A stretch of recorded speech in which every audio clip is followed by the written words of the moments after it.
here to talk about real estate. Now, if you haven't turned it off by now, time to stick around. I'm here with my good friend and colleague, Karen Olenski, and she's a mortgager at First Community Mortgage here in Chicago, and she's always been helping my clients out in the past, and she's going to take the time today to talk about what the buyer should be doing in this market. Even though things are kind of crazy, people still need to move. And I think this would be good advice for anybody out there. Now, Karen, what's the first thing you would say to anybody who's thinking about buying a home today? I would say the very first thing you should do is get your credit in order. So you need to work on your FICO score. If you don't know what it is, there are services where you can kind of go online and find out. But the best thing to do is contact a loan officer like myself, just because we can do a hard pull on your credit and really see everything that's comprising your FICO. So if there's corrections that need to be made, this is the time to do it. If Oh, there's debt to wonderful. be, yeah, if there's debt to be paid down, this is the time to do it. It could take, maybe a month or so to get it in order, but give yourself plenty of time to start working on it. Okay, fair enough. Now, how important is it to determine what your budget is and how much you can afford to borrow? Um, Getting your credit score will also determine what you can borrow. Um, you'll be able to figure out what your monthly debt is, and you compare that to your income, and that's your debt to income ratio. Your debt to income ratio is comprised of like all the things that appear on your credit report that you need to pay, but it will also include that monthly mortgage payment. So we have to calibrate all these numbers and find an acceptable debt to income ratio for you, because um, not only is it what you can afford to pay, it's what you'd want to pay per month in a mortgage payment that's comfortable for you. What percentage of income would you recommend today? Well, Fannie Mae and Freddie Mac have like a 46% debt to income ratio. That's the maximum. That's all of your monthly debt combined compared to your income. We like to make it more comfortable. That's the max. We like to keep it so it's more, maybe around 40 or 36 or something like that percent of your income. You don't want to be tapped out, every month paying your mortgage. So this is the time to kind of like get your other debts down so you can find a comfortable mortgage payment. Yes, I think that's very important to everyone. I know just about everybody, and myself included, you could save $10 or $20 a week. You have to take the time to write out your budget and see. I mean, I never did this until I got married, okay? Mhm. And my wife actually takes the time to pile out everything that we owe and how much we have. And for the first time, I was able to really understood what I owed, and we were able to make financial progress. Because if you're just spending as you go, you're just doing that. You don't have a plan. And Right. saving is so important. They got to put wanted posters up of you at Starbucks. They got like he's gone missing. We haven't seen him in months. That's what you need to have. You know what I'm saying? You need to get the nickname of the coupon clipper. You know what I'm saying? Just that kind of stuff. People got to notice. And but is there anything else you would suggest to buyers today? I would say, well, you hit on it when you said save. It's like do a budget so you can be really mindful of what you're saving. The money in the bank is important because when it comes to doing a down payment, yes, the minimum down payment for first time home buyers is 3%. Then it goes up to 5% for non first time home buyers for a 1 unit property, 3.5 if you're doing FHA. But it's really important to have enough money in the bank to do that down payment. So you're not looking at the last minute going, oh, where am I going to get this 3% or 5%? Um, have that money in the bank so it's a cushion for you. And also keep in mind, the higher your down payment, the less your monthly mortgage insurance will be. You'll be paying mortgage insurance until you have a 20% equity in your property. So Mm. people that do a 20% down payment, of course, they're not going to have any mortgage insurance at all. But that will be, if you're doing under 20%, that will be another cost to you per month. Well, it's true. The more you save, the less interest rates even matter. Right. Um, Yeah, so the bigger the down payment, also, it doesn't matter what the rates are, you still have an affordable payment.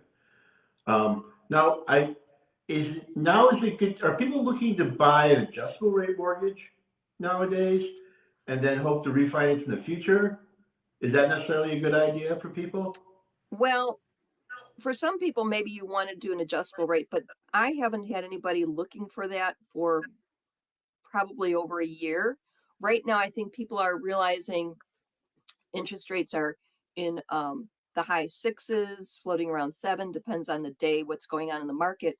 But I think there's a couple strategies. It's like buy now, you can always refinance out of a mortgage and take advantage of rates when they do go down. That is one thing to keep in mind. These rates, if they last forever, for the next year, whatever, you know, that's what it's going to be. And if you have to buy, this is the new normal. It's 7% or under or a little bit over, depending on the buyer. But the other thing is we have a buy down. And a buy down is a great way to take advantage of getting your rate bought down 2 percentage points. And it's paid by a cost from the seller of the property. So only the seller can contribute to your buy down. But if rates are at 7% now, you could buy it down to 5% for the first year and 6% for the second year. And then by the third year, it goes back to the original 7%, for instance. Okay, okay. I think I would give advice to buyers. Supply is still very tight, especially in hot neighborhoods that people want to live in. Hmm. And I think it's really important to know what you want, what you can live with, and what you must have, and they're nice to have. For some people, that's parking or a unit, your washer and dryer in unit or whatever, or being in a good school district. It really depends on who you are. And I think it's important to just do your homework and know where you want to be before you get looking. You take the conversation and you and your family walk through the situation and figure out what's best for you before you really start. Okay, I really think there's anything. It's just knowing your credit score is so very important. I'm going to do a separate video just on that, and we're Hmm. just going to go and we'll talk about credit score, and it's probably the most important number in your life, even more important than mine. I know, and it will cost you tens of thousands of dollars having good credit. It's amazing how much people are willing to lend you money when you don't need it. And a good credit score, even if you do need it, it's like, okay, this gentleman pays his bills. Great, we'll certainly consider it. Even for employment, you have to. It is so important. It's the one thing they can discriminate on, and people do. Gosh, we're kind of wrapping this up early. I just don't. Is there anything else you wanted to add? I mean, I can't think of.